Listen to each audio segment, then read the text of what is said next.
Saudações zoológicas! Eu sou a Amanda. E eu sou o Bruno. E você já ouviu falar no selacanto? Conhece o termo fóssil vivo? E será que o selacanto parou de evoluir? Tudo isso e muito mais agora.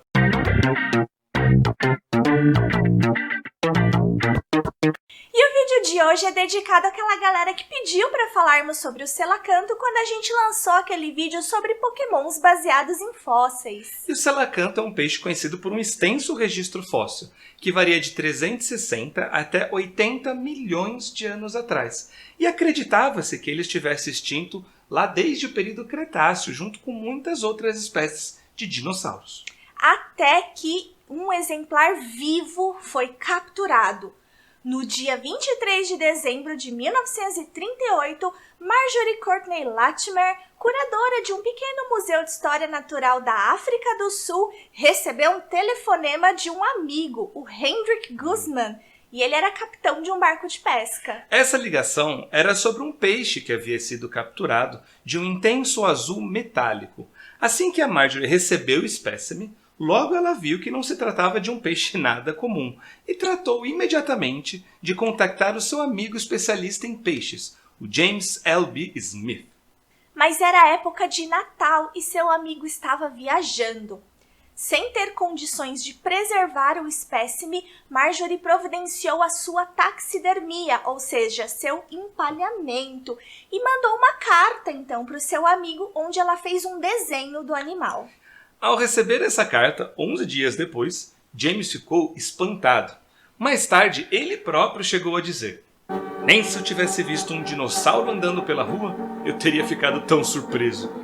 E essa descoberta tornou o selacanto conhecido como fóssil vivo e também como peixe-dinossauro.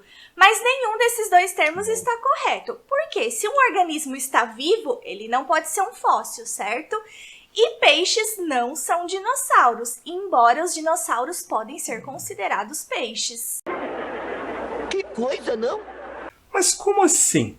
O selacanto faz parte de um grupo de peixes conhecidos como sarcopterídeo, que são caracterizados, dentre outras coisas, por possuírem as nadadeiras pares, ou seja, as peitorais e as pélvicas, sustentadas por vários ossos.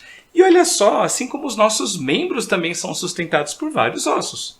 Os sarcopterídeos têm uma nadadeira ou membro que começa com um único osso, que se divide depois em dois ou mais, e depois na ponta se divide em vários pequenos ossinhos. E esse grupo inclui também as piramboias, que são peixes pulmonados. Inclusive, a piramboia existe aqui no Brasil. E também inclui os tetrápodes, os animais que têm 4 membros, como nós e os dinossauros. E vocês sabiam que essa característica de possuir as nadadeiras bem robustas, sustentadas por ossos, nos sarcopterídeos foi essencial para a evolução da linhagem dos tetrápodes? Essas nadadeiras robustas, elas serviam, por exemplo, para dar um suporte maior ao corpinho daqueles peixes que viviam em pântanos ou em águas bem rasas e que de vez em quando se aventuravam a sair para a terra se rastejando para tentar ver se adaptavam aí à vida na terra.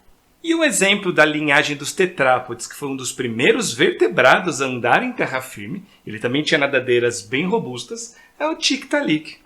E muita gente pensa que se o selacanto não foi extinto, significa que ele não mudou nada ou que parou de evoluir. Mas não tem nada a ver isso, gente. Até porque as espécies atuais de selacantos não são as mesmas que as espécies extintas.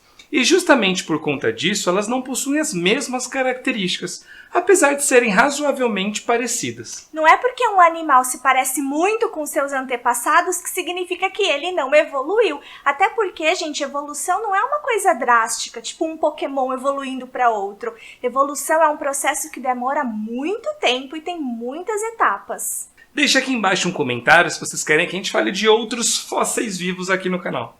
E a descoberta de um selacanto vivo foi um marco aí na zoologia, foi considerada uma das maiores descobertas zoológicas do século XX. E o James Smith batizou essa espécie como Latimeria em homenagem a Marjorie Latimer. Mas quando James descreveu o animal, na verdade para fazer uma descrição bem feita, ele precisava estudar toda a anatomia dele, o que não foi possível. Lembra quando a gente comentou que a Marjorie levou o selacanto para ser taxidermizado? Só que a pessoa que fez esse trabalho de taxidermia jogou todo o esqueleto e os órgãos internos do bicho no lixo.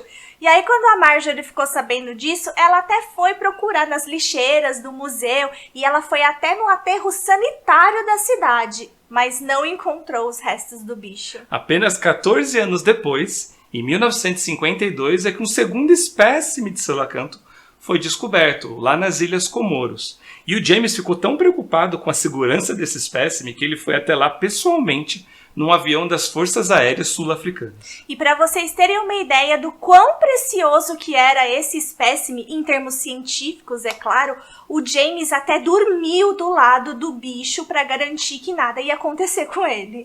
E de lá para cá, vários espécimes foram coletados no leste africano, em países como Moçambique, Quênia, Tanzânia e até mesmo em Madagascar. E o primeiro exemplar que foi fotografado ali vivo em seu habitat natural foi em 1988, mas de lá para cá vários mergulhadores tiveram a felicidade de encontrar e mergulhar com esse animal incrível. E em 1997, uma nova espécie de selacanto foi descoberta lá na Indonésia, e pasmem, por um casal em lua de mel, Arnas e Mark Erdman. Eles estavam passando por um mercado de peixes na ilha de Sulawesi e viram um selacanto, só que meio diferente. Uma outra equipe de cientistas acabou estudando esse material e descobrindo que se tratava de uma segunda espécie, Latimeria menadoensis. E uma curiosidade é que tempos depois, a própria Arnas Erdman mergulhou com um selacanto e o seu marido tirou essa foto aqui que ficou bem famosa. Os selacantos atuais estão restritos ao Oceano Índico, ocorrendo na costa leste africana e também na Indonésia, sempre em águas frias. Enquanto que a espécie africana é um pouco mais azulada, a espécie lá da Indonésia é mais amarronzada. Mas por que será que apenas em 1938 é que a espécie foi descoberta? Bom, isso é por conta do modo de vida dos selacantos. Eles são animais que habitam águas marinhas profundas, ocorrendo aí entre 90 a 200 metros de profundidade, mas podem ocorrer aí até os 700 metros. E para viver nesse ambiente, eles possuem uma visão bastante adaptada para enxergar no escuro. E isso ocorre graças a um tecido especial que eles possuem na área da retina, atrás dos olhos, que garante um bom contraste de imagem nesse ambiente pouco iluminado.